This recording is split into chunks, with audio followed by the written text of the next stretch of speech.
प्रभु जो आप हमको देना चाहते हैं, जब आप वापस आइएगा तो आप जो भी देंगे हम उसको यहीं पर बड़े प्रेम से ग्रहण कर लेंगे प्रभु। भगवान ने केवल भैया की बात को सुन करके बड़े प्रसन्न हुए और वहाँ से विदाई हो रही है। सीता कीन करुणायतन भगत विमल बरवे। भगवान ने अब क्या किया, अपनी विमल भक्ति प्रदान कर दी केवल भैया को। और जब भक्ति मिल गई तो इसके बाद क्या चाहिए? सबसे कठिन सबसे महंगी क्या है? भक्ति है। और जब जीव को भक्ति मिल जाए तो उसके बाद फिर किसी चीज की इच्छा नहीं रह जाती है। अब जब भगवान ने अपनी भक्ति विमल भक्ति प्रदान की तो केवल भैया और प्रसन्न हो गए और भगवान से कहते हैं हे प्रभु, अब आपने तो मुझे सब कुछ दे दिया, अब किसी चीज की आवश्यकता नहीं है। केवल भैया कहते हैं मुझे तो मालिक बहुत कुछ दिया है, मुझे तूने मालिक बहुत कुछ दिया है। तेरा शुक्रिया है, तेरा शुक्रिया है, तेरा शुक्रिया है, तेरा शुक्रिया है। मुझे तूने मालिक बहुत कुछ दिया है, मुझे तूने मालिक बहुत कुछ दिया है। तेरा शुक्रिया है, तेरा शुक्रिया है, तेरा शुक्रिया है, तेरा शुक्रिया है। अब केवल भैया भगवान से कहते हैं हे प्रभु, आपने मुझे जो दे दिया है आपकी बड़ी कृपा है प्रभु, अब इसके अलावा मुझे किसी चीज की आवश्यकता नहीं है प्रभु, क्योंकि आपने सब कुछ दे दिया। और हे प्रभु, आपके दरबार की ऐसी महिमा है कि आपकी व्यवस्था कोई समझ नहीं सकता प्रभु। आप बिना मांगे ही सब कुछ दे देते हो, मांगने की आवश्यकता ही नहीं है प्रभु, क्योंकि आप अपने भक्त के हृदय की बात जानते हो प्रभु। लेकिन जीव जो है आपको समझ नहीं पाता प्रभु, इसीलिए परेशान रहता है। केवल भैया कहते हैं ईश्वर तेरे दरबार की महिमा अपार है। ईश्वर तेरे दरबार की महिमा अपार है।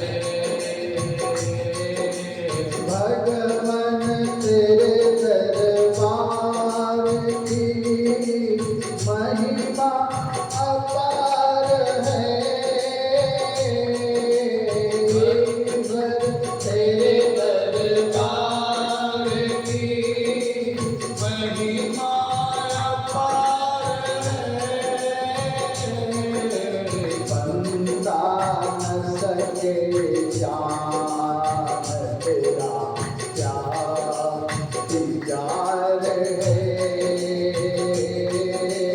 बंदा न सके जान तेरा क्या विचार है। केवल भैया कहते हैं कि हे प्रभु, आपने मुझे सब कुछ दे दिया है, अब मुझे कुछ भी नहीं चाहिए।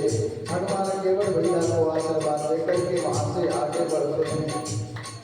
मेरे प्रभु आगे बढ़ करके अब धीरे धीरे कहाँ पहुँच रहे हैं? श्री प्रयागराज में पहुँच रहे हैं। प्रयागराज में भरद्वाज ऋषि के आश्रम में पहुँचते हैं और भरद्वाज ऋषि के आश्रम में पहुँचते हैं तो भरद्वाज ऋषि भगवान का स्वागत करते हैं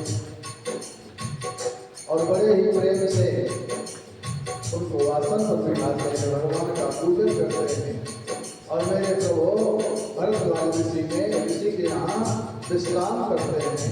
प्रातः काल हुई है और मेरे प्रभु अब जाकर के त्रिवेणी में स्नान करते हैं, संगम में स्नान करते हैं और स्नान करके भरद्वाज ऋषि से जाने का रास्ता पूछते हैं। कहते हैं कि हे ईश्वर, अब हम किधर जाएं? भरद्वाज ऋषि वेदों से कहते हैं ये भगवान है मेरे प्रभु, इनको मार्गदर्शन कीजिए परमात्मा। वेदों में परमात्मा का मार्गदर्शन किया है मेरे प्रभु, आनंदित होकर के आगे बढ़ेंगे। और धीरे धीरे आगे बढ़ते हुए श्री वाल्मीकि आश्रम पहुँचते हैं। देखत वन सर शैल सुहाए, देखत वन सर शैल सुहाए, वाल्मीकि आश्रम प्रभु आए, वाल्मीकि आश्रम प्रभु आए। राम दीक मुनि वास सुभावन, सुंदर गिरहि कानन जल पावन, सरन सरोज विकल्प बन फूले, गुंजत मधु मधुर रस फूले।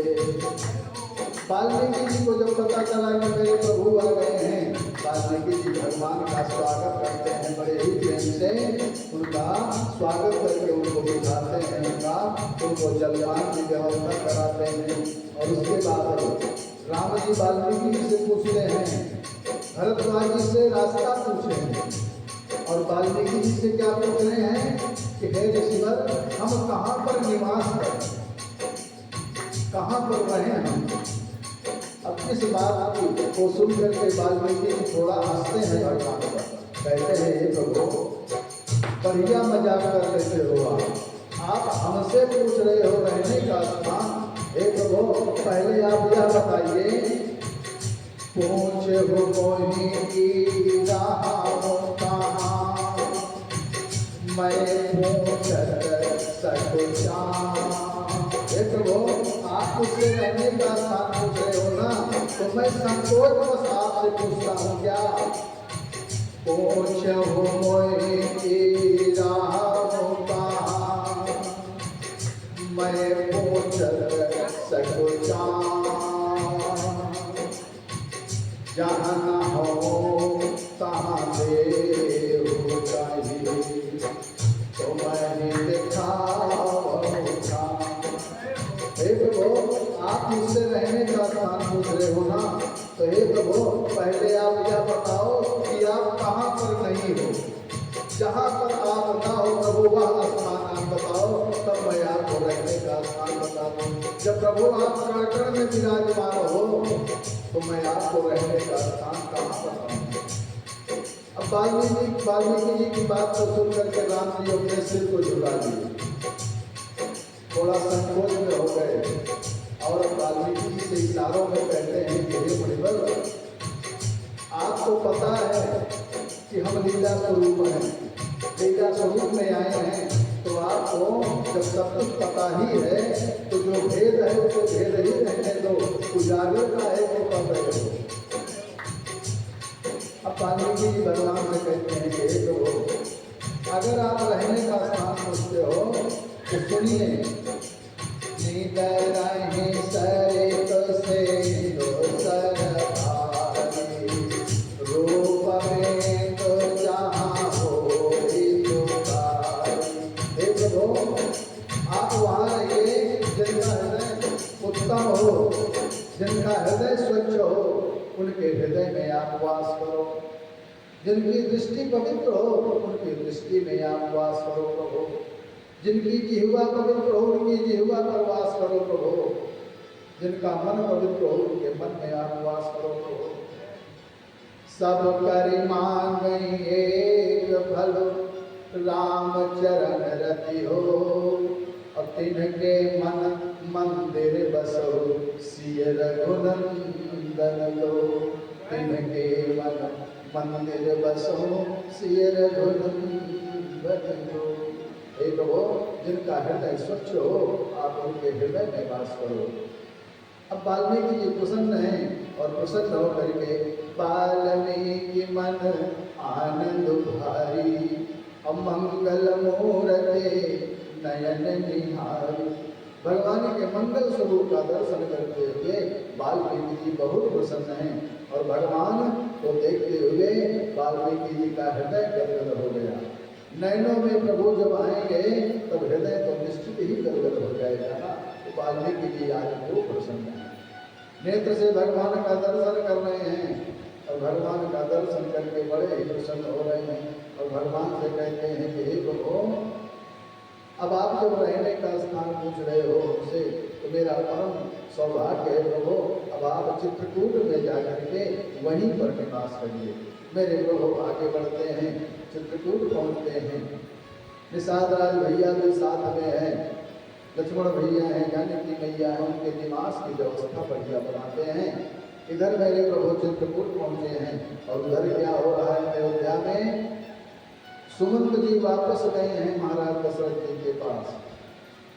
और जब सुमंत जी को दशरथ जी ने देखा तो सुमंत जी से पूछते हैं कि हे भैया, राम जी कहाँ हैं, सिया जी कहाँ हैं, लक्ष्मण जी कहाँ हैं? तब सुमंत जी कहते हैं कि हे प्रभु, हे राजन, राम जी नहीं आए, बहू जी भी नहीं आए, लक्ष्मण भैया भी नहीं आए, वो तो वन को प्रस्थान कर गए हैं। बहुत प्रयास किया हमने उनको वापस करने का, लेकिन मैं विफल हो गया प्रभु। सुमंत जी रो पड़े हैं। महाराज जी दशरथ जी को जब यह जानकारी हुई कि राम जी नहीं आए हैं तो अब तो वो विलाप करने लगे हैं। राम जी नहीं आए, बहू जी भी नहीं आई। राम जी का संदेश सुनते ही चक्रवर्ती जी महाराज भगवान राम जी के विरह में विकल हो गए और भगवान का पावन स्मरण करके भगवान का नाम लेते हुए राम राम कही राम कही, राम राम कही राम, कांडो परिहर रघुबर विरह राम गयो सुरधाम।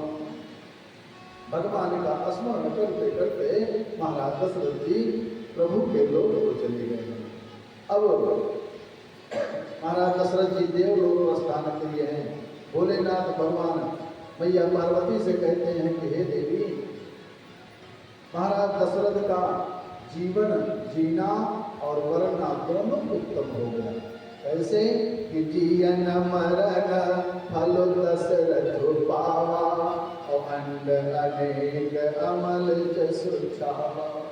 जियत राम बिनु बदन निहारा और राम विरह करी मरन सवारा।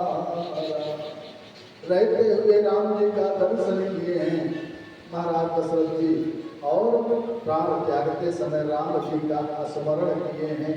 ध्यान रहे जीवन जीते समय भी भगवान का स्मरण रहे हमको आपको, और प्राण निकलते समय भी भगवान का ध्यान रहे। भगवान का नाम जीवा पर आ जाए समझो कि मरना सिद्ध हो गया, और भगवान का नाम जीवा पर नहीं आया तो मरण जो है ठीक नहीं है। चक्रवर्ती जी जीते जी राम जी का दर्शन किए हैं और जाते जाते भगवान का स्मरण बना रहा और देवलोक को चले गए। सभी रानियां विलाप करने लगी, दासी दास सब दौड़े हैं, सभी विलाप करने लगे। गुरुदेव भगवान वशिष्ठ जी को जानकारी हुई, वो भी आए हैं। महाराज के शरीर को गुरुदेव भगवान ने सुरक्षित करवाया है, तेल में भर करके नाव में भर करके सुरक्षित रखा है, और भरत और शत्रुघ्न भी ननिहाल गए हैं, उनको दूध के द्वारा बुलाने भेजे हैं और यह संदेशा कहा है कि उनको यह जानकारी न होने पावे कि महाराज दशरथ जी का महाप्रयाण हो गया है। भरत जी शत्रुघ्न जी वापस आए हैं, अयोध्या पहुँचे हैं। अयोध्या की स्थिति देख करके उनके मन में संशय उत्पन्न हो गया है और पहुँचते हैं मैया कैकेयी के पास। मैया कैकेयी भरत जी को देख करके खूब प्रसन्न होती हैं और कुछ बताती नहीं। पहले मायके का हाल चाल पूछती है कि बेटा मायके में सब ठीक ठाक है, नाना मामा नानी सब ठीक है, राज्य ठीक है? भरत भैया ने कहा हाँ हाँ वहाँ तो सब ठीक है, यहाँ की क्या स्थिति है? यहाँ मुझे कुछ अच्छा नहीं लग रहा है। भैया क्या हुआ है? यहाँ आने पर मुझे कुछ अच्छा नहीं लग रहा है। कैकेयी मैया कहती है बेटा मंत्रा के सहयोग से मैंने तो सब कुछ अच्छा कर दिया, लेकिन विधाता ने थोड़ा गड़बड़ कर दिया। भरत जी कहते हैं भैया क्या गड़बड़ हुआ? कैकेयी मैया कहते हैं महाराज जी का महाप्रयाण हो गया। इतना सुनते ही भरत भैया अब तो मूर्छित होकर के पृथ्वी पर गिर पड़े हैं। अब थोड़ी देर बाद जब उनको होश आई है तो खड़े होते हैं और कैकेयी मैया से कहते हैं कि माँ, मेरे पिताजी ने ऐसे कैसे छोड़ करके मुझे चले गए? मेरे राम जी को, मेरे भैया को बिना उनके हवाले किए कैसे चले गए? मेरे भैया कहाँ हैं? तब सारी बात कैकेयी मैया ने बड़ी प्रसन्नता से बताई कि बेटा, राम जी को वनवास हो गया, उनको जंगल की व्यवस्था मिल गई और तुम्हें राज्य मिल गया। सारी व्यवस्था हमने बड़ी प्रसन्नता से मंथरा के सहयोग से किया है। अब इतना सुनना है कि राम जी को वनवास हो गया तो मेरे भरत भैया पुनः मूर्छित होकर के गिर पड़े, पृथ्वी पर पड़े हैं। बहुत समय बाद उनको होश आया, तब उठे हैं वहां से और मैया कौशल्या के पास जाते हैं। कौशल्या मैया के पास जाते हैं तो कौशल्या मैया भरत जी को देखती हैं तो उन्हें ऐसा महसूस होता है कि मेरा राम आ गया है, क्योंकि राम जी और भरत जी में बहुत अंतर नहीं था। भरत भैया जाकर के कौशल्या मैया के चरणों में प्रणाम करते हैं और कहते हैं रोते हुए कि हे माँ, मेरा कोई भी उद्देश्य नहीं था, मैं तनिक भी नहीं चाहता कि राम जी बन जाएं। अगर मेरा तनिक भी उद्देश्य हो, तनिक भी स्वप्न में भी मेरा विचार हो कि मेरे भैया बन हो जाए तो संसार में जितने भी पाप हो सब उस पर लग जाए। अब कौशल्या मैया कहती है कि पुत्र, तू एक ऐसी बात कर रहा है, सूरज हो सकता है कि प्रकाश के बजाय अंधेरा देने लगे, सूरज का प्रकाश बंद हो जाए, चंद्रमा शीतलता के बजाय अग्नि फेंकने लगे, यह संभव है। लेकिन हे पुत्र, स्वप्न में भी यह संभव नहीं है कि मेरा भरत राम का विरोधी हो। हे पुत्र, तू ये कैसी बात करता है? कौशल्या मैया ने भरत जी को हृदय से लगाया है, कहा हे बेटा, अब तुम चिंता मत करो। और उधर शत्रुघ्न भैया मंथरा को बाल पकड़ करके घसीटते हुए आगे बढ़ते हैं। भरत भैया ने शत्रुघ्न भैया को समझाया कि हे भैया, हम क्षत्रिय हैं, स्त्रियों पर हाथ उठाना ठीक नहीं है, और ये मंथरा भी जो है हमारी भाई माँ है, इन्होंने भी हमारी सेवा की है, इसलिए हे शत्रुघ्न भैया, इन पर हाथ मत उठाओ। भरत भैया के कहने पर शत्रुघ्न भैया ने मंथरा को छोड़ा है, कैकेयी मैया से बात नहीं कर रहे हैं। कौशल्या मैया भरत से कहती है कि हे भरत, गुरुदेव भगवान की जो भी आज्ञा हो तू वही कर बेटा। भरत भैया गुरुदेव भगवान के पास पहुंचे हैं, वशिष्ठ जी के पास, और वशिष्ठ भगवान गुरुदेव भगवान ने भरत भैया से सारे पिता के क्रियाकर्म करवाए हैं, सभी उत्तम तरीके से सारे क्रियाकर्म करवाए हैं। और उसके बाद भरत जी खूब दुखी हैं, तो गुरुदेव भगवान भरत जी को समझा रहे हैं कि हे भरत, सोनहु भरत भावी प्रबल बिलनि कहो मुनिनाथ, हानि लाभ जीवन मरण जस यप जस विधिहान।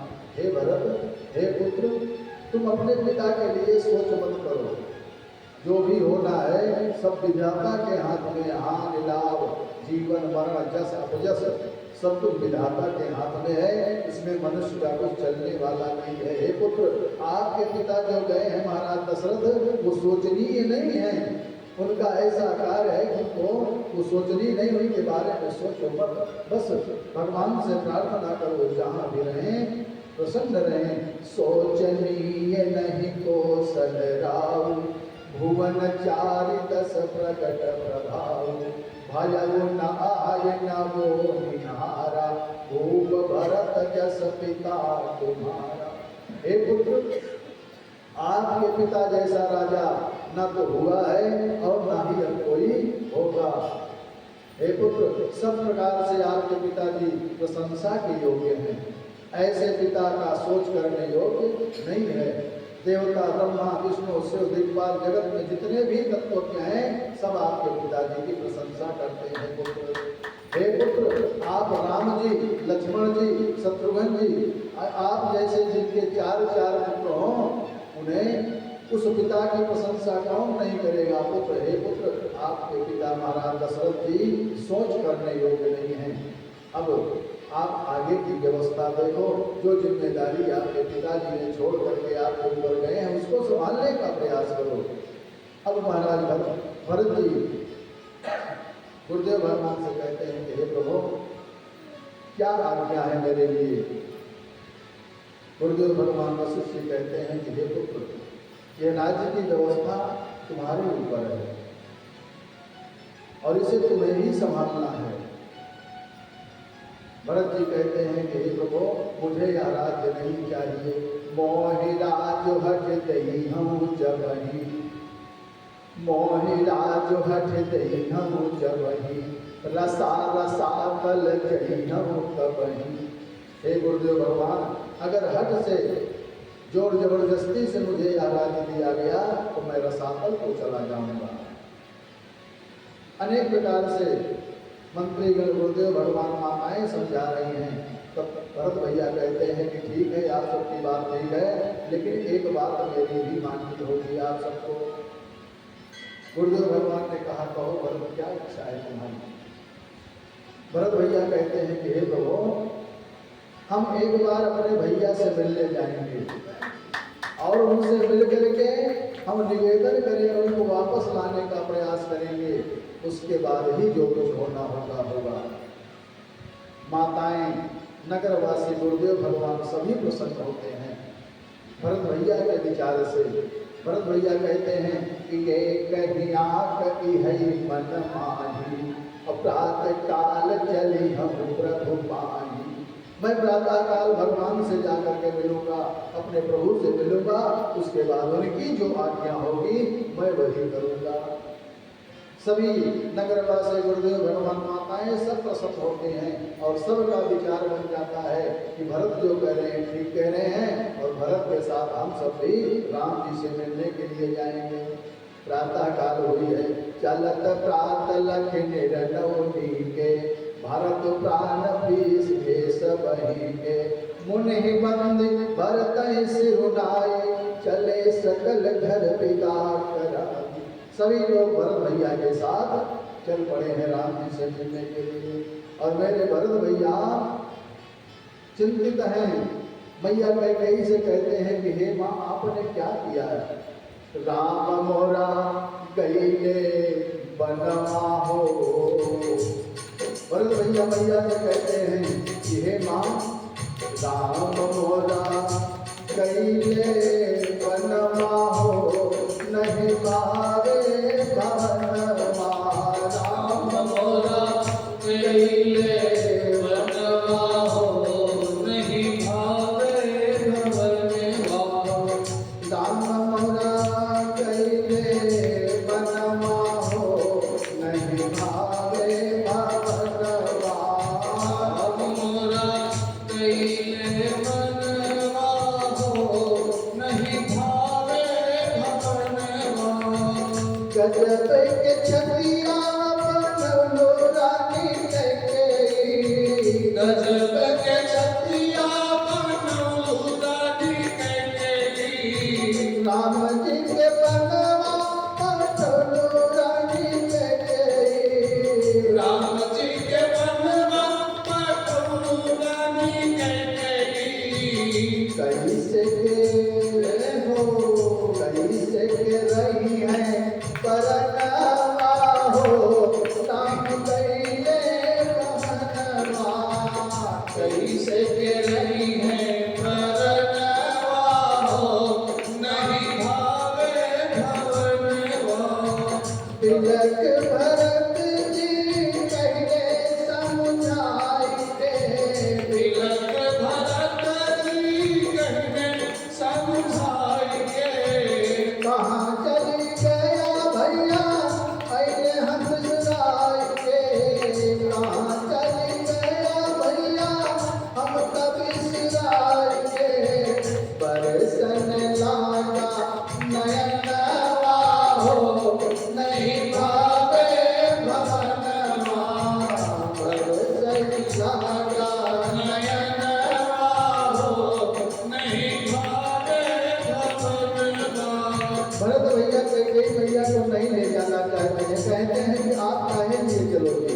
कौशल्या मैया, सुमित्रा मैया सबको ले जा रहे हैं, लेकिन कैकेयी मैया को नहीं ले जाना चाहते हैं।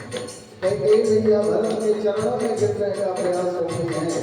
भरत भैया रोकते हैं, कहते हैं माँ ये क्या कर रही हो, अभी तक तो इतना बढ़िया काम कर दिया है, और भी बढ़िया काम करना चाहती हो, मेरे भैया को बर्बाद भेज दिया, अब आप क्या करोगे चल करके, आपको तो प्रसन्न होने की आवश्यकता है।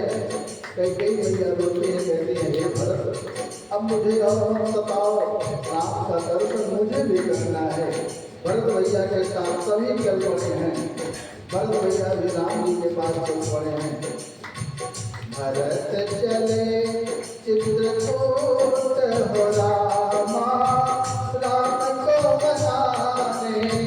भरत चले चित्रकूट हो रामा, राम को मनाने। राम को मनाने, सिया लखन को मनाने। राम को मनाने, सिया लखन को मनाने। भरत चले चित्रकूट हो रामा, राम को मनाने। भरत चले चित्रकूट हो रामा, राम को मनाने। भरत चले चित्रकूट हो रामा, राम को मनाने। भरत चले चित्रकूट हो रामा, राम को मनाने। बोले राघवेंद्र सरकार की जय हो। भरत भैया सभी अयोध्या वासियों को, माताओं को गुरुदेव भगवान को लेकर के आगे बढ़े हैं। जिस जिस रास्ते से राम जी गए हैं उसी रास्ते से भरत जी भी गए हैं। जहाँ जहाँ पर राम जी विश्राम किए हैं वहीं वहीं पर भरत जी भी सभी को साथ में लेकर के विश्राम किए हैं। और आगे भरत भैया के पाँव में छाले पड़ गए हैं।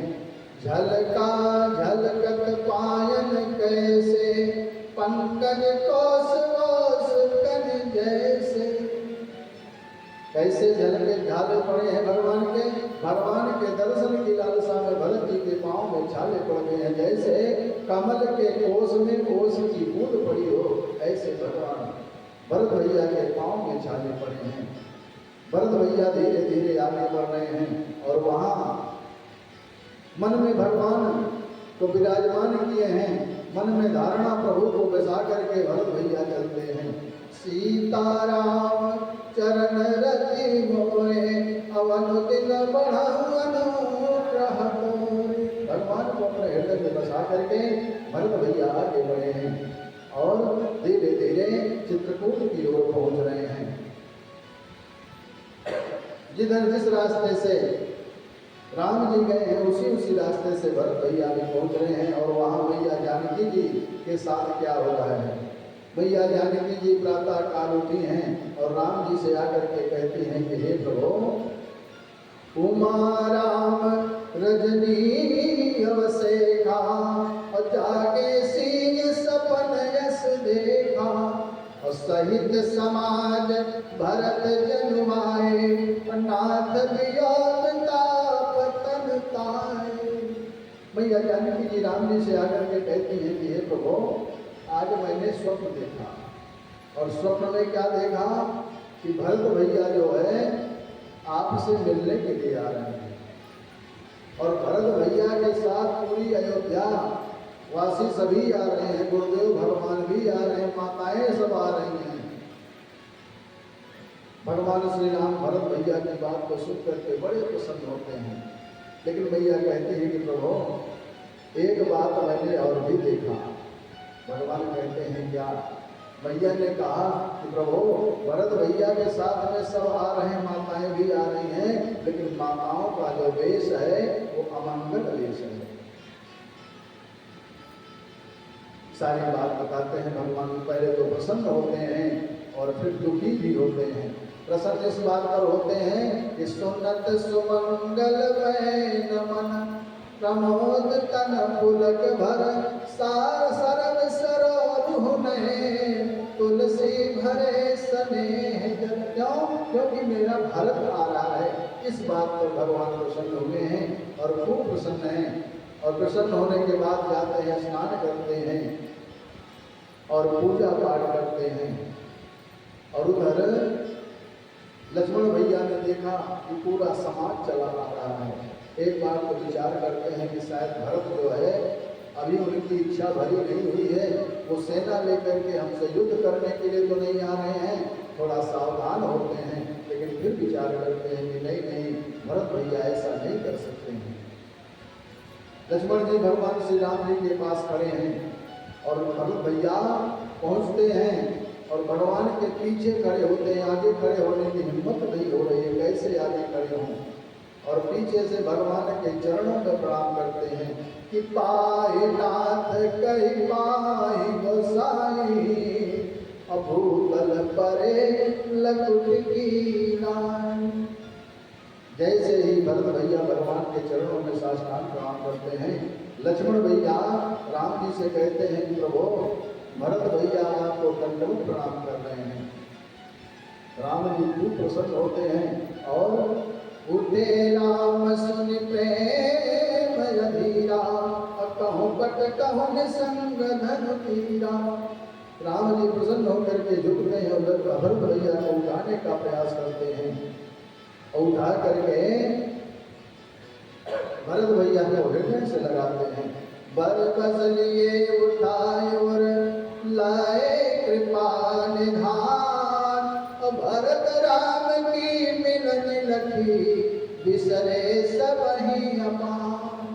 भरत भैया और राम जी के मिलन को देख करके जितने भी वहाँ पर लोग हैं सब प्रसन्न होते हैं और भगवान की जय जयकार करते हैं। इसके पश्चात गुरुदेव भगवान को राम जी जाकर के प्रणाम करते हैं, फिर माताओं को प्रणाम करते हैं। सबसे पहले कैकेयी मैया को जाकर के प्रणाम करते हैं, उसके बाद सभी माताओं को प्रणाम करते हैं। जितने भी साथ में अयोध्या के वासी हैं वो सभी जो है सबके मन में ये है कि भगवान से पहले मैं मिल लूँ। सभी राम जी से सर्वप्रथम मिलना चाहते हैं। राम जी के भाव में आया कि सभी हमसे पहले मिलना चाहते हैं, अब मैं क्या करूं। तब राम जी ने विचार किया और एक साथ में जितने भी लोग हैं उतने रूप बना करके राम जी सबके सामने प्रकट हो गए और सबको ऐसा लग रहा है कि राम जी सबसे पहले मुझसे ही मिल रहे हैं। सभी भक्त खूब प्रसन्न हैं, राम जी ने सबको हृदय से लगाया है। उसके पश्चात राम जी ने अपने पिता की कुशल छेम पूछी है। गुरुदेव भगवान वशिष्ठ जी ने राम जी को बताया कि हे राम जी, महाराज दशरथ जी देवलोक को प्रस्थान कर गए हैं। इस बात को सुनकर के राम जी विलाप करते हैं, बहुत ही कष्ट होता है।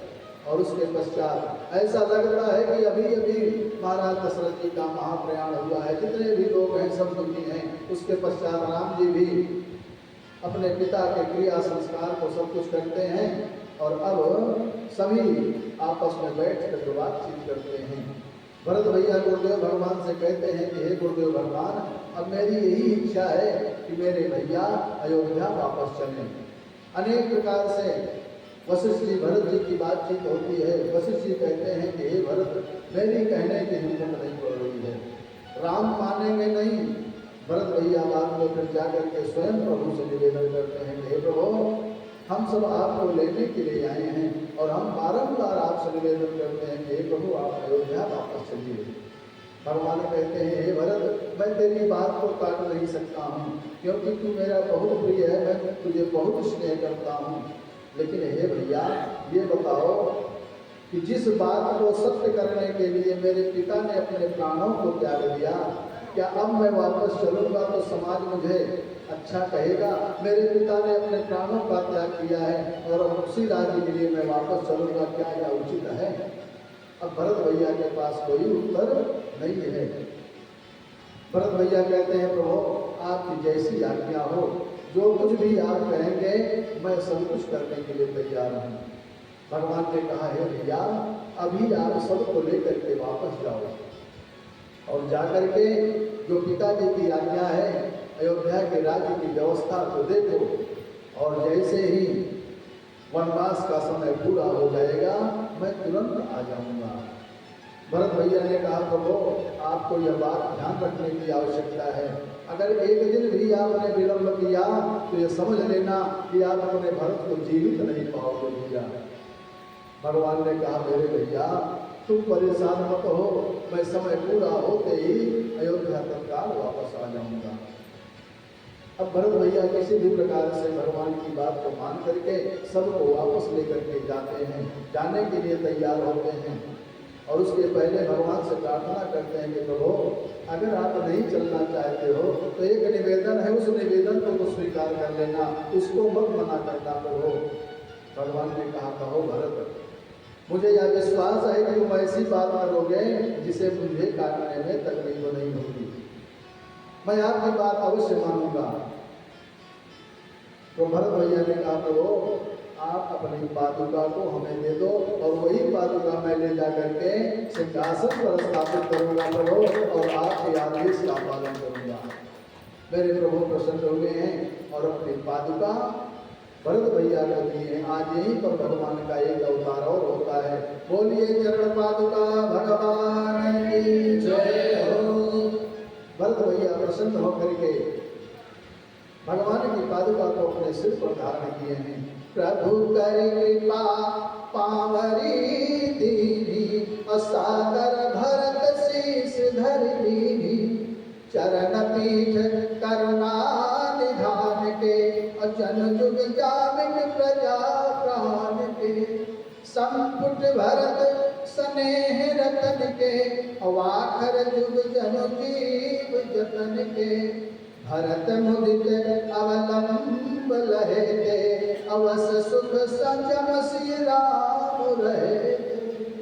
भगवान की पादुका को अपने सिर पर धारण किया है भरत भैया ने और भरत भैया का ऐसा भाव है कि मेरे सिर पर मेरे प्रभु विराजमान हैं और वो मेरे साथ अयोध्या चल रहे हैं। बड़े भाव से भरत भैया पादुका को लेकर के चले हैं। गुरुदेव भगवान ने कहा, किसी साधक ने बढ़िया भजन के माध्यम से प्रकट किया क्या कि राम भक्त ले चला, राम भक्त ले चला, राम की निशानी, राम भक्त ले चला, राम की निशानी, राम भक्त ले चला, राम की निशानी, राम भक्त ले चला, राम की निशानी, राम भक्त ले चला, राम की निशानी, राम भक्त ले चला, राम की निशानी। शीश पर खड़ा और अखियों में पानी, शीश पर खड़ा और अखियों में पानी, राम भक्त ले चला, राम की निशानी, निशानी, राम भक्त ले चला, राम की निशानी। शीश पर खड़ा और अखियों में पानी, शीश पर खड़ा और अखियों में पानी, राम भक्त ले चला, राम की निशानी, राम भक्त ले चला, राम की निशानी। शीश खड़ा हो ले चले से राम सिया जी के संग से राम सिया जी के संग से अब इनकी छाँव में रह विराजधानी, अब इनकी छाँव में रह विराजधानी, राम भक्त ले चला, राम की निशानी, निशानी, राम भक्त ले चला, राम की निशानी। पल पल छिन छिन लागे ऐसे 14 बरस कटेंगे ऐसे, 14 बरस कटेंगे ऐसे। जाने क्या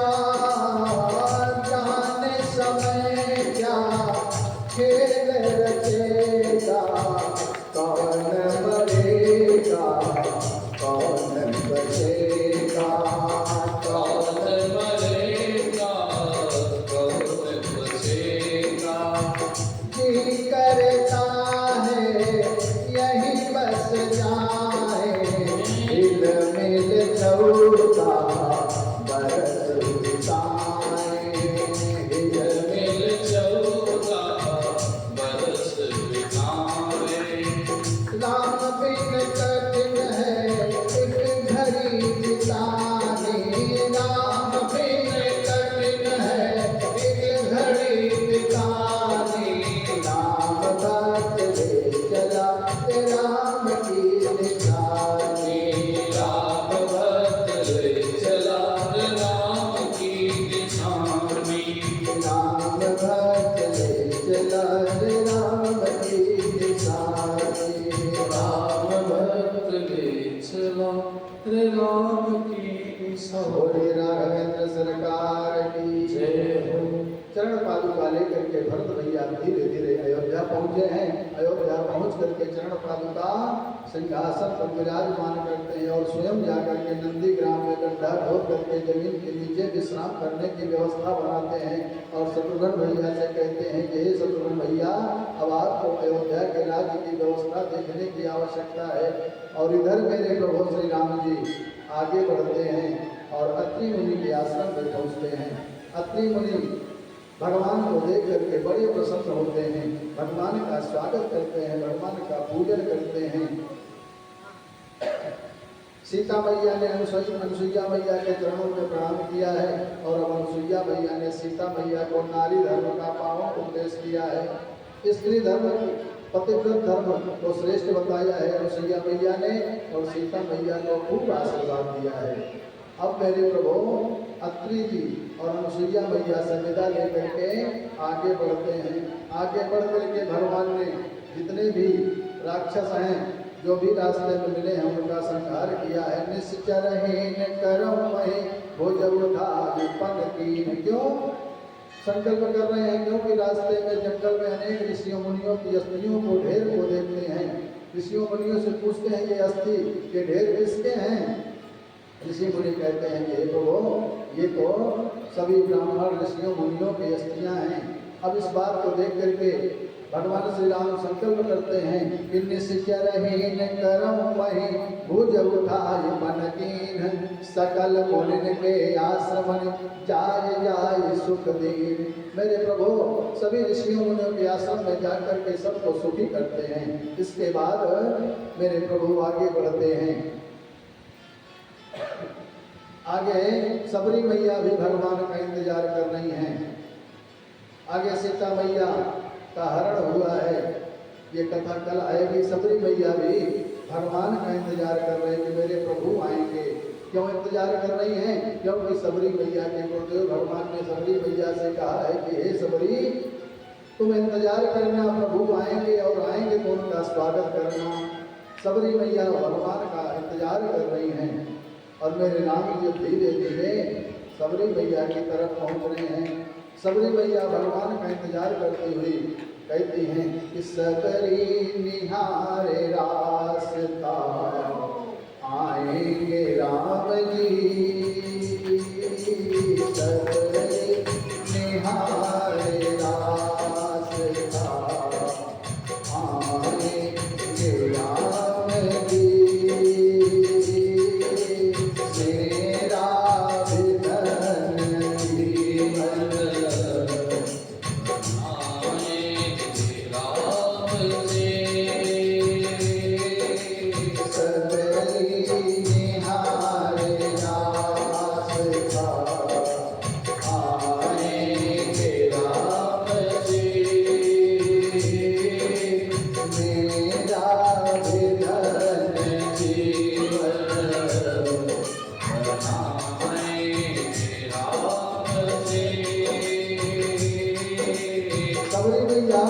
बड़ी प्रसन्न है कि मेरे गुरुदेव भगवान ने कहा है कि राम जी आएंगे तो निश्चित आएंगे और विचार कर रही हैं कि राम जी मेरी झोपड़ी में आएंगे तो मेरे भाग खुल जाएंगे। मेरी झोपड़ी के भाग अब खुल जाएंगे, राम आएंगे।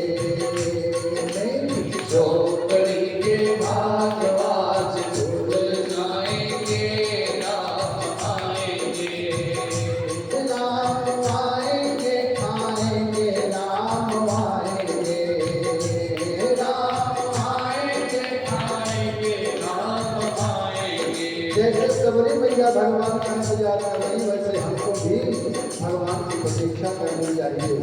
और जैसे सबरी मैया की कुटी के आश्रम में भगवान आए हैं, उसी प्रकार हमारे भी जीवन में भगवान निश्चित आएंगे, लेकिन हमें विश्वास तो होना चाहिए।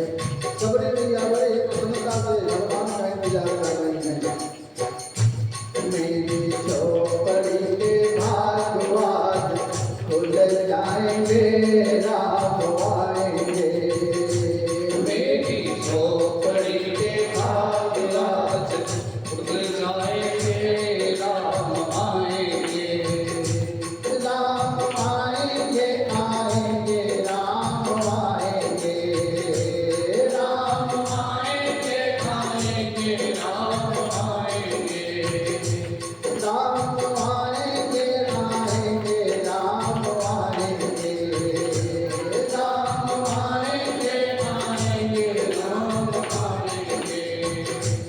राम आएंगे तो मैं न सजाऊंगी। राम आएंगे तो आंगन सजाओगे। राम आएंगे तो मैं न सजाऊंगी। राम आएंगे तो आंगन सजाओगे। दीप जला के दिवाली मैं मनाऊंगी। दीप जला के दीवाने में बनाओगे। मेरे जन्मों के रहो मेरे जन्मों के सारे पाप मिट जाएंगे, राम आएंगे। मेरे जन्मों के सारे पाप मिट जाएंगे, राम आएंगे। मेरी झोपड़ी के भागवत खुल जाएंगे, राम आएंगे। मेरी झोपड़ी के भाग आज खुल जाएंगे, राम आएंगे। राम झूलेंगे तो पलना झूलाऊंगी। राम झूलेंगे तो चलना झूलाओगे। मीठे मीठे मैं भजन सुनाऊंगी। मीठे मीठे मैं भजन सुनाओगे। मेरी जिंदगी के सारे दुख मिट जाएंगे, राम आएंगे। मेरी जिंदगी के सारे दुख मिट जाएंगे, राम आएंगे। मैं तो रुचि रुचि भोग लगाऊंगी। मैं तो रुचि रुचि भोग लगाओगे। मीठे मीठे बेर राम को खिलाऊंगी। मीठे मीठे बेर राम को खिलाओगे। मेरी झोपड़ी के मेरी झोपड़ी के भागवत खुल जाएंगे, राम आएंगे। मेरी झोपड़ी के भाग आज खुल जाएंगे, राम आएंगे। राम आएंगे तो अंगना सजाऊंगी। राम आएंगे तो अंगना सजाओगे। मेरी झोपड़ी के भागवत खुल जाएंगे, राम आएंगे। मेरी झोपड़ी के भाग आज खुल जाएंगे, राम आएंगे। मेरी झोपड़ी के भागवत खुल जाएंगे, राम आएंगे। मेरी झोपड़ी के भाग आज खुल जाएंगे,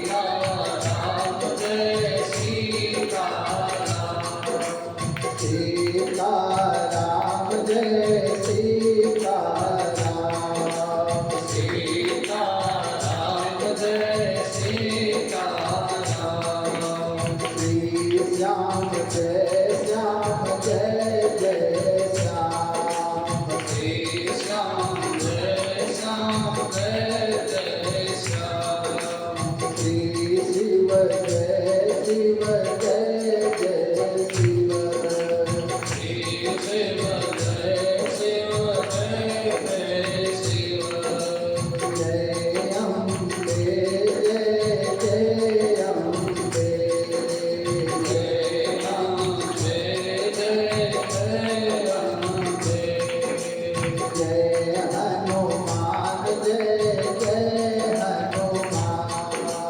जय हनुमान जय जय हनुमान कृपा करो हे कृपा निधान कृपा करो हे कृपा निधान श्री राम जय जय राम श्री राम जय राम बोलिए गुरुदेव भगवान की जय हो अब सबरी मैया भगवान की प्रतीक्षा कर रही हैं और भगवान धीरे धीरे आगे बढ़ रहे हैं। कल भगवान सबरी मैया के आश्रम में पहुंचेंगे। आज की कथा यहीं पर विश्राम होती है।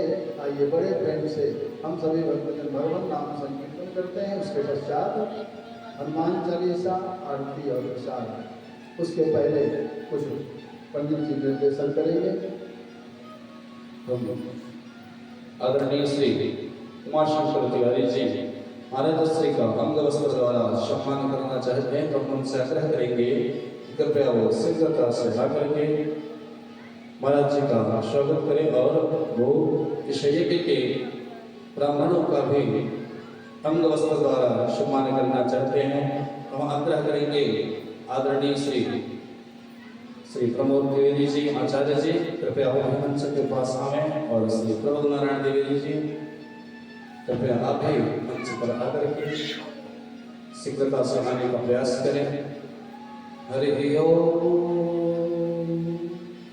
नमोस्तुते व्यास विशालबुद्धे फल्लारविन्दायतपत्रनेत्र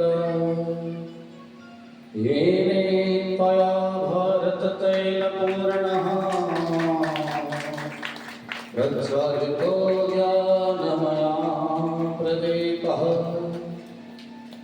अविकाराय शुद्धाय नित्याय परमात्मने सदैकरूपरूपाय विष्णवे प्रभविष्णवे विष्णवे सर्वविष्णवे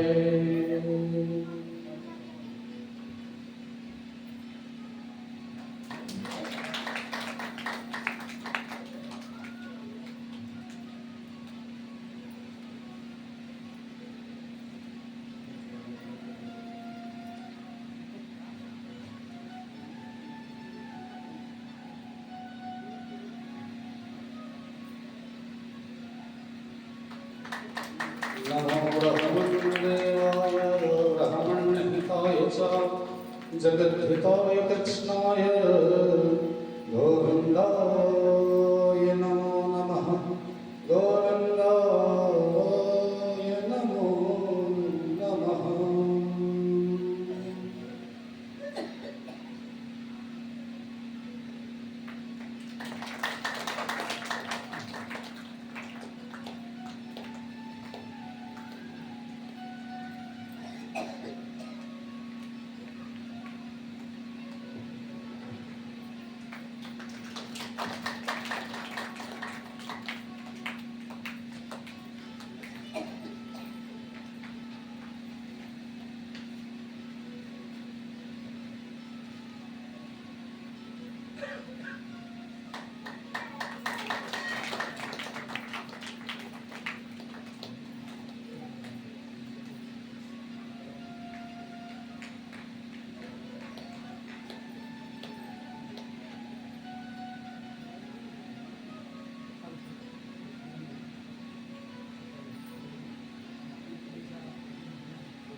व्यासपीठ पर विराजमान परम पूज्य आचार्य जी, आज हम लोगों का सौभाग्य है कि इस माँ भद्रकाली पीठ के पावन दरबार में सावन के महीने में 1 महीने लगातार आपके द्वारा अमृत रस की वर्षा की जा रही है।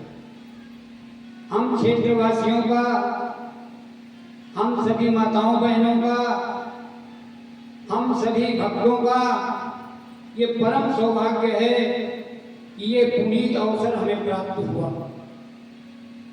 जिस प्रकार से कथा का आयोजन दूर क्षेत्र में स्थित होकर के संकल्प के माध्यम से आपने माँ भद्रकाली धाम में इस पावन प्रांगण को आपने चुना, इसके लिए हम सभी क्षेत्रवासी, हम सभी माताएं बहनें आपके आभारी हैं। ये इस प्रकार की कथाएं हम आप सब लोग 1 महीने 1.5 महीने प्रयाग का कल्पवास का मेला लगता है माघ में, लेकिन 4 कथाएं एक साथ सुनने को नहीं मिल पाती हैं। उसका कारण ये होता है कि अगर श्रीमद् भागवत की कथा वहाँ तो धारा प्रवाह होती ही रहती है, वो तो धर्म क्षेत्र ही है, लेकिन कहीं पर श्रीमद् भागवत हो रहा है, वहीं पर शिव पुराण भी कहीं हो रहा है, कहीं पर देवी भागवत हो रहा है, कहीं राम कथा हो रही है।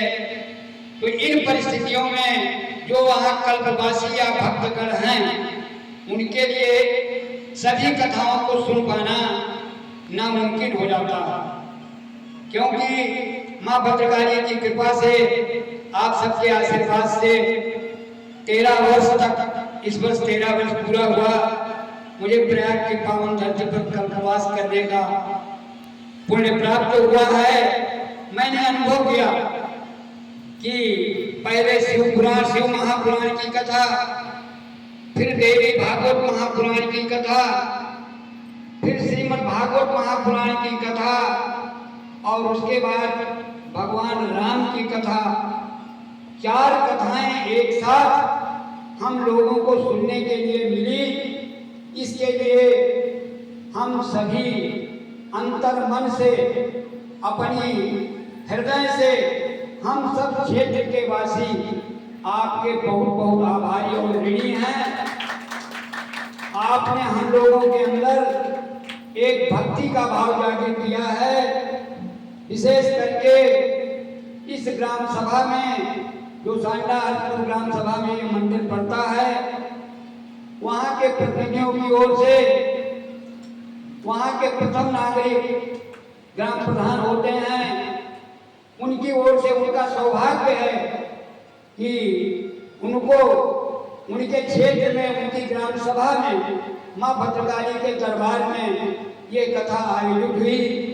ये उस गांव का बहुत बड़ा सौभाग्य है और बहुत बड़े पुण्य के बाद ये सब मौका मिला हुआ।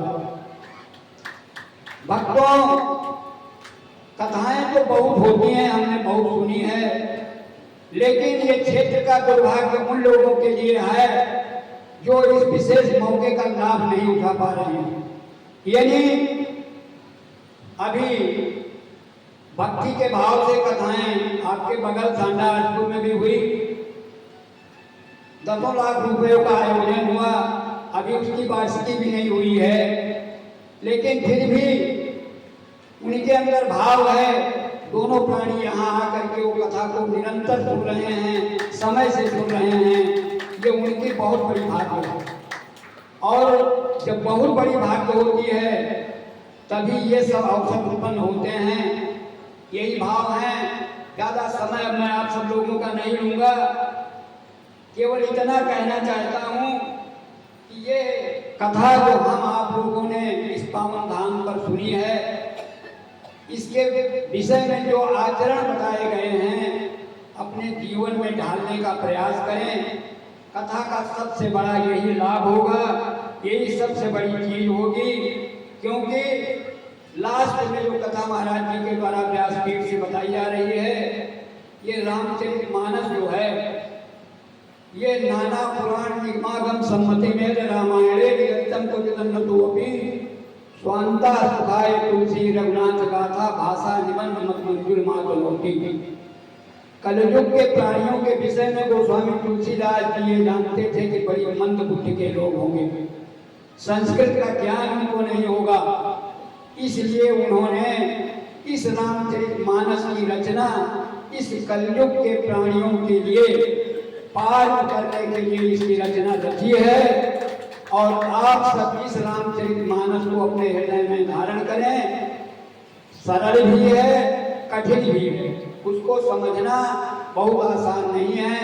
कुछ लोग ये समझें कि हम तो बहुत राम कथा सुन चुके हैं, हम भागवत करवा चुके हैं, लेकिन साथियों रामचरित के सुनत अगाई रस विशेष दिन जाना नहीं।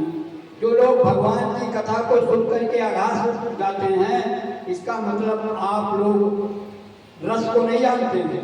राम अनंत अनंत गुण अमित कथा विस्तार। राम की कथा का कोई अंत नहीं है और उसकी कथा आप जितने रस में डूबेंगे उतने आपको आनंद मिलेगा।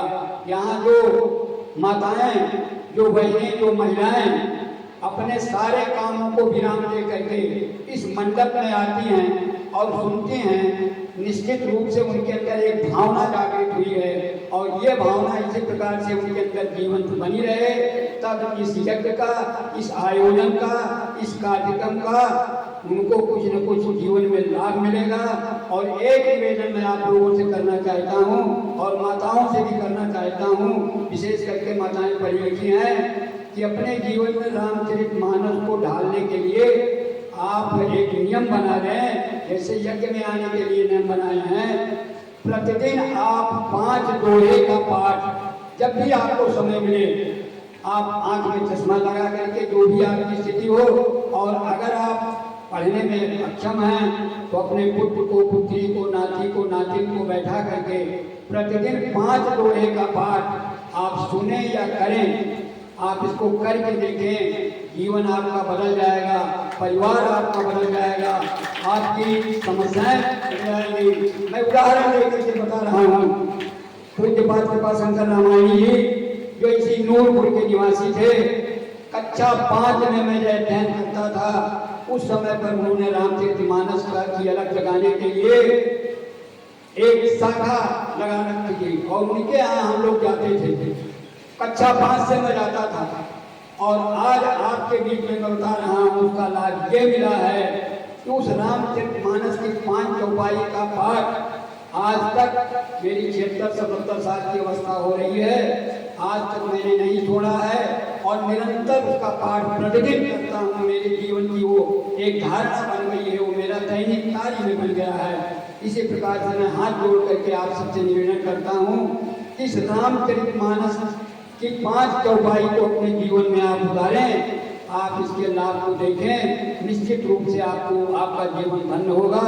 और यहाँ पर जो भी लोग आए उनका परम सौभाग्य है, उनके ऊपर भगवान की बहुत कृपा है, क्योंकि ये कथा जो है वो बहुत ही पवित्र है। इसको भगवान शंकर जी ने रच महेश मानस राखा, कथा के माध्यम से गुरु जी ने व्यास जी से आप लोगों को बताया और समय आने पर भगवान शंकर जी ने स्वयं पार्वती जी को इसे सुनाया था। भरद्वाज ऋषि याज्ञवल्क्य को सुनाए, काकभुंडी जी के द्वारा गरुड़ को सुनाया गया। तो बताइए क्या ये लोग इतने ज्ञाता नहीं थे, लेकिन फिर भी लोगों ने राम की कथा को सुना। तो आप जितने रंग में डूबेंगे, जितनी ही कथा को सुनेंगे, उतना ही आनंद की अनुभूति करेंगे। और इस प्रकार से धन्य देश तो जहाँ तुम सही, हम आप भाग्यवान हैं, गंगा जी हमारे आपके नजदीक हैं और परम पवित्र गंगा जी का भी हमको आपको दर्शन मिलता है। और धन्य घड़ी कोई जब सत्संगा, हमारा आपका वो समय बड़ा ही धन्य है जो ये सत्संग में व्यतीत हुआ है। और साथ ही साथ धन की 3 गतियाँ होती हैं। धन की, हमारे आपके पास जो भगवान ने धन दिया है, उस धन की 3 गतियाँ होती हैं। कौन कौन सी? एक तो दान देना, दूसरा भोग करना धन का, और तीसरा है नाश करना। दान देना क्या है? जो आप लोग यहाँ आकर के अपने मनोभाव से जिसके पास जो कुछ भी हुआ है वो इस यज्ञ में अर्पित कर रहे हैं, ये हुआ आपका दान। जो अपने परिवार के लिए आप खर्च करते हैं वो हुआ आपका भोग। और जो जिस धन का दुरुपयोग आप नशा करने में, दारू पीने में या व्यभिचार करने में लगाते हैं वो हुआ धन का नाश। तो आपको चयन करना है कि आप धन का उपयोग भगवान दें तो कहाँ कैसे करते हैं। इसके लिए मैं इस पीठ से, इस मंच से बधाई देना चाहता हूँ कि एक पुत्र पैदा हुआ जो टीसीएस लोअर के माध्यम से जिसको पद की प्राप्ति हुई, लेकिन उसके माता पिता का, उसके पूर्वजों का आशीर्वाद है कि उस लड़के में इतनी भक्त भावना है कि बाबा गुलशननाथ का अर्घा उसके माध्यम से चांदी के द्वारा मिलवाया गया।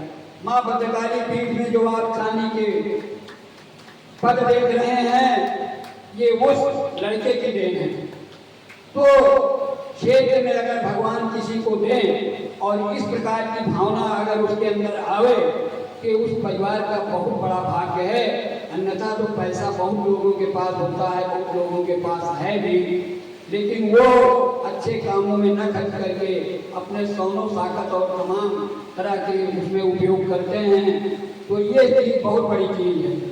पैसा कृपालु जी के पास मिला, विदेश से भी पैसा लाए, लेकिन विदेश से पैसा ला करके मनगढ़ को उन्होंने जो देन इस समाज को दिया है मनगढ़ के माध्यम से, वो हमेशा हमेशा के लिए स्मरणीय है, वंदनीय है। और महाराज कृपालु जी की मैं चरण वंदना करता हूँ जिन्होंने ऐसा भाव ला करके मनगढ़ को सर्वहिताय किया है। स्वामी करपात्री जी के संबंध में जैसा प्रतिदिन हम आप लोग जयकारा लगाते हैं, उन्होंने कानपुर में एक यज्ञ किया था। मेरा बचपन था बिठूर में, गंगा जी के तलहटी में। उस समय भारत का, उत्तर प्रदेश का ही नहीं बल्कि भारत का सबसे बड़ा शेष जुग्गीलाल कमलापति जिनकी नीलें चलती हैं थी कानपुर में, वो था। उसने जा करके स्वामी करपात्री जी से निवेदन किया कि महाराज जी इस यज्ञ में कहीं से कोई सहायता न ली जाए, इस यज्ञ का संपादन मेरे द्वारा किया जाए। करपात्री जी ने वहां उसको जवाब दिया कि मैं किसी धन लोलो और धन के उसके माध्यम से मैं यज्ञ करने यहाँ नहीं आया हूँ। तुम्हारा एक पैसा भी मैं इस यज्ञ में नहीं लूंगा। जो प्रेम से की भावना से जो गरीबों का पैसा आएगा उसी से मैं यज्ञ करूंगा। आज मैं व्यासपीठ को बधाई देना चाहता हूँ, उनका अभिनंदन करना चाहता हूँ, उनको नमन करता हूँ कि उन्होंने इस प्रकार का जो संकल्प लिया है और श्रृंखला की कड़ी में 102 यज्ञ जो माँ भद्रकाली धाम पर संपादित हो रही है, अपने घर द्वार को छोड़ करके आप बताइए कि हम आज शाम को देर होने लगती है तो भागने का प्रयास करते हैं, लेकिन एक महीने से पूरे परिवार को लेकर के धर्म की अलग वो जगा रहे हैं। ये बहुत बड़ी चीज है, इसको आप मामूली समझे।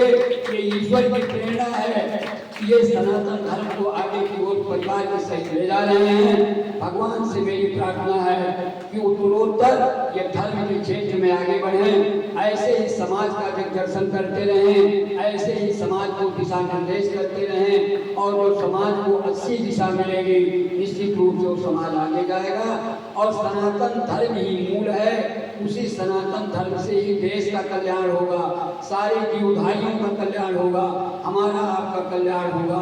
भावनाएं बहुत है, लेकिन अंत में मैं यही कहना चाहता हूँ कि जैसे अर्जुन ने भगवान कृष्ण को नहीं समझा था, अर्जुन ने पहले भगवान कृष्ण को समझा कि हमको बता रहे हैं कर्म का भोग 18 अध्याय में गीता लिखी गई है, लेकिन बाद में जब अर्जुन ने भगवान कृष्ण को समझा कि ये साक्षात परमात्मा के अवतार हैं, तो उन्होंने यही कहा, भगवान ने यही कहा कि सर्व धर्मान परित्यज्य माम एकम शरणं व्रज। अहं त्वां सर्वपापेभ्यो मोक्षयिष्यामि मा शुचः। मैं तुम्हें सर्व पापों से मुक्त कर दूंगा। इसलिए हे मेरे प्यारे भाइयों, हे भक्तों, हे माताओं, हे बहनों, सभी लोग सभी बिंदुओं को छोड़ करिए। आपको जो अच्छा लगे उसको भजिए। राम अच्छा लगे राम को भजिए, कृष्ण अच्छा लगे कृष्ण को भजिए, देवी देवता या और कुछ भी जिसको आप भजना चाहें उसको भजिए। लेकिन सब एक है, सब वही हैं, उन्हीं अंक वही अंक में और कोई दूसरा नहीं है। वही भगवान ही सब जगह व्याप्त हैं। ये कथा के माध्यम से आप बता चुके हैं। इसलिए हम आप जीव हैं, जीव पासबद्ध है। और पास क्या है? पास मुक्त कौन है? शिव। जब आप पास में झंझट में माया में बंधे हुए हैं तो आप निश्चित रूप से पास करते हैं। और जब आप पास से मुक्त हो जाएंगे, माया से मुक्त हो जाएंगे। माया से मुक्त होने का मतलब ये नहीं कि घर द्वार छोड़ के संन्यास ले जाए, नौकरी लगा लें या अपने नाती उनको बेटवा की सेवा ये कराए, उनका ध्यान न दें। हम ये नहीं कह रहे हैं। माया से मुक्त होने का मतलब है कि दुनिया के प्रपंचों को छोड़ करके जो भी समय आपके पास मिले भगवान का ध्यान करो। तो वो माया से जब आप मुक्त हो जाएंगे तो आप शिव स्वरूप हो जाएंगे। और अगर आप माया से मुक्त नहीं होंगे तो फिर आपको ये बंधन घेरे रहेगा। इन्हीं शब्दों के साथ मैं वाणी को विराम देता हूँ। भावनाएं बहुत हैं लेकिन विलंब भी हो रहा है, पानी बस रहा है, इसलिए मैंने कुछ आपका समय ज़्यादा ले लिया। इसके लिए मैं क्षमा प्रार्थी हूँ। सबको मैं नमन करता हूँ क्योंकि ईश्वर अंश जीव अविनाशी आप सब में परमात्मा का वास है। साक्षात ईश्वर के आप स्वरूप हैं और ईश्वर के ऐसे स्वरूप को मैं भी उसी ईश्वर का एक स्वरूप हूँ और जीवधारी होने के नाते आप सबको बार बार प्रणाम नमन और वंदन करता हूँ। भगवान आप सबका कल्याण करें, माता भद्रकाली सबका कल्याण करें। व्यास जी को बार बार व्यास जी को नमन करते हुए मैं भगवान से प्रार्थना करता हूँ कि हे भगवान आप इनको इतनी शक्ति दें, इसी प्रकार से धर्म का ये प्रचार और प्रसार करते रहें। धन्यवाद। अंत में सर्वे भवन्तु सुखिनः, सर्वे सन्तु निरामयाः, सर्वे भद्राणि पश्यन्तु, मा कश्चित् दुःखभाग् भवेत्। जय जय श्री सीताराम, जय जय श्री राधेश्याम।